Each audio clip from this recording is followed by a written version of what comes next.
Good morning.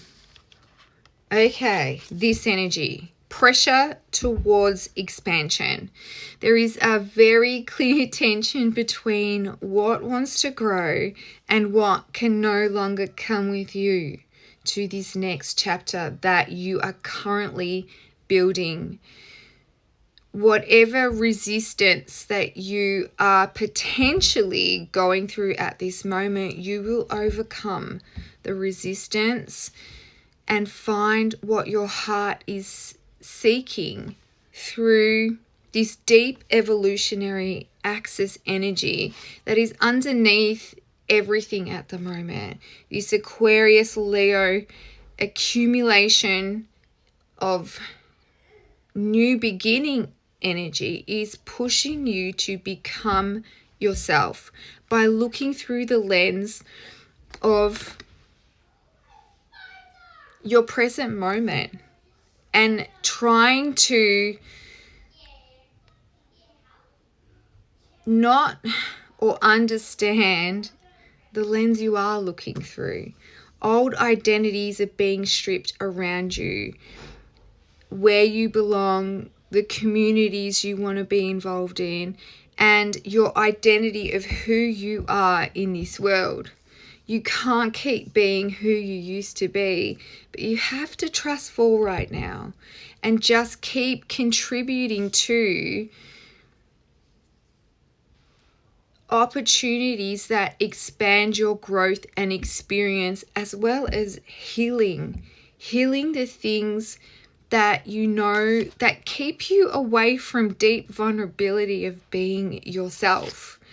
No matter how much you have struggled with a particular matter, no matter how impossible it may seem, to imagine your life without this wound, addiction, problem, relationship issue, or inner struggle being part of it, you are guided now to accept the possibility of miraculous healing. So let go and let the goddess be. And this is Isis and Osiris. This is the healing of the inner feminine and masculine. You've outgrown the version of you that's created this current life, and the body knows. So stop entertaining fragments of the wounds. Isis found all of Osiris's fragments and healed all the aspects and putting back together. That's the mythical story in the shortest form. But follow and commit to your heart, not your overthinking mind. And today I wanted to, I got a card from one of my favorite tarot decks. It's the Witch Winter Tarot, and not surprising, the wheel and the star came out. So I want to show you this card, and you can see that there is a woman in the snow and there is some wolves there. So when I looked at this card, I asked myself what captured me first about this card. And I looked at it and I thought, oh, the star did. And I thought,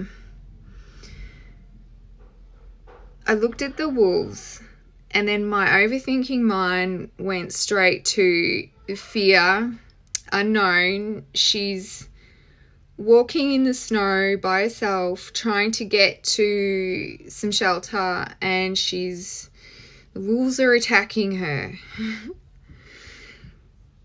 But that's my lens as I look at that. That's my overthinking mind thinking that the wolves are attacking her and she's trying to find cover there, right? But what else may be true is how I sat with that. Maybe they're guardians. Maybe they're helping this woman walk through the snow and not get lost.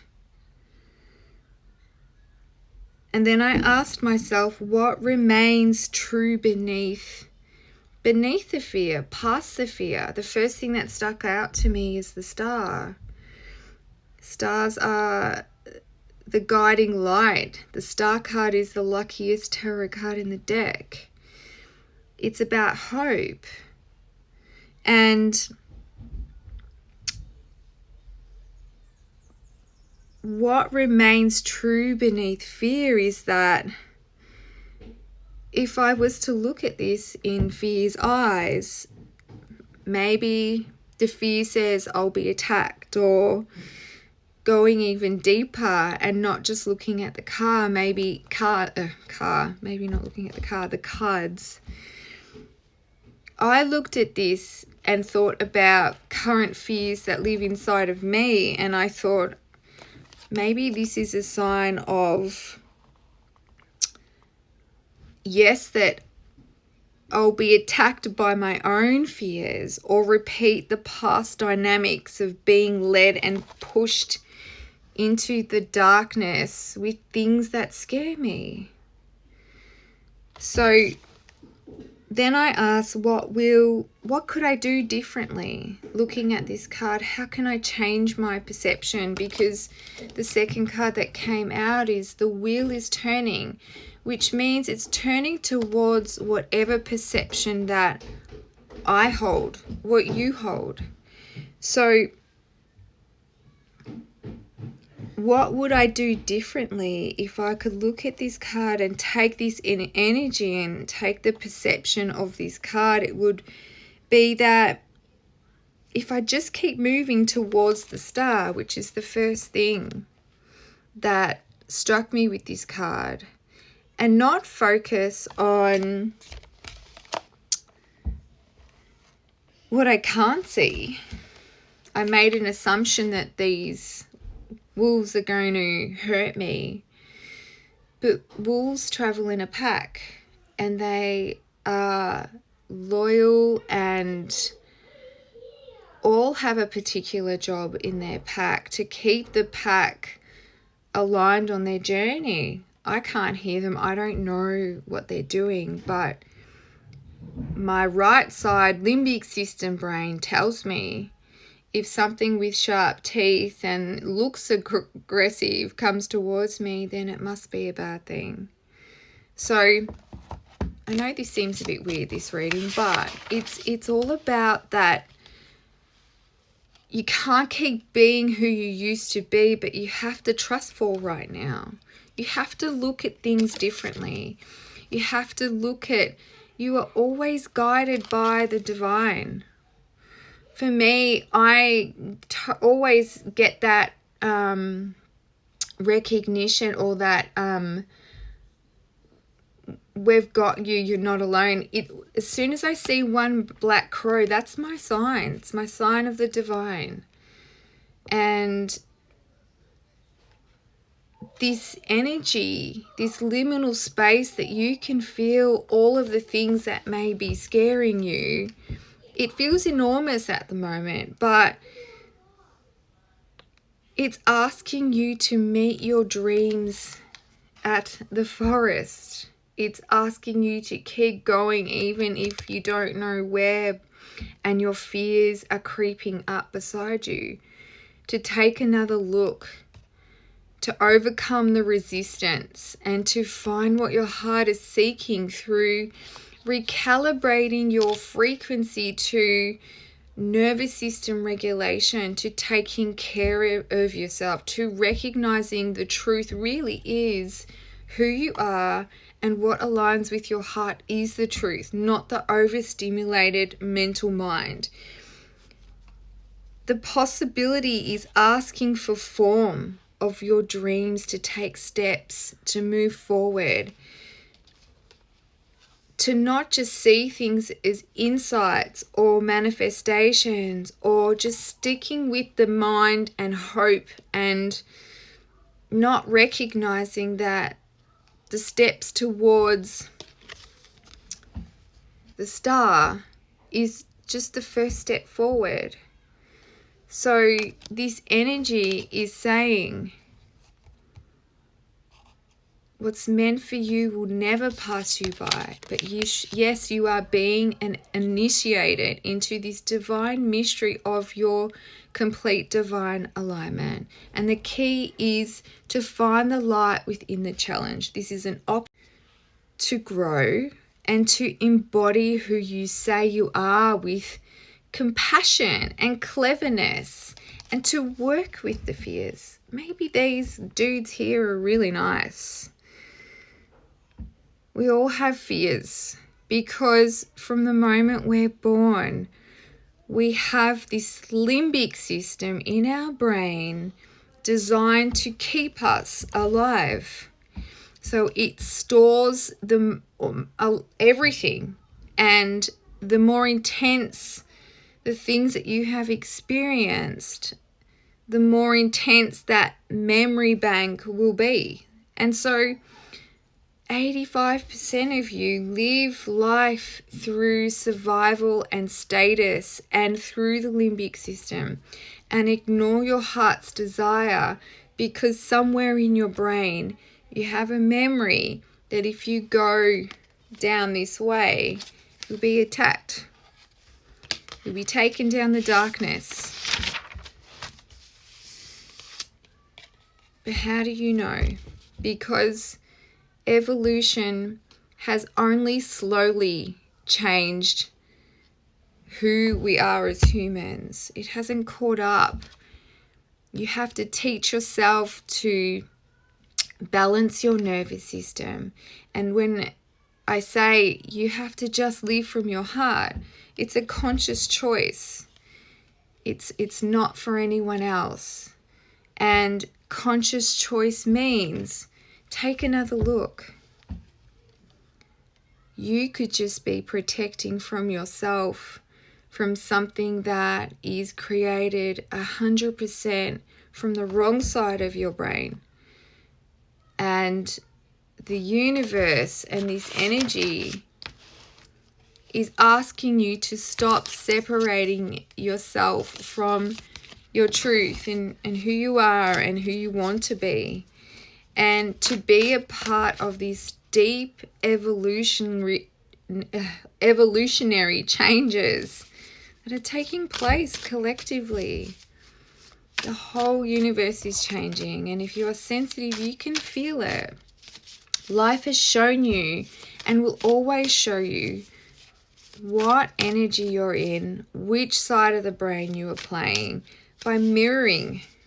And mirroring is a whole other message here, but sometimes it's hard to hear that mirroring is the tool the universe uses to show you what energy lives within by presenting you with people who are positive or negative.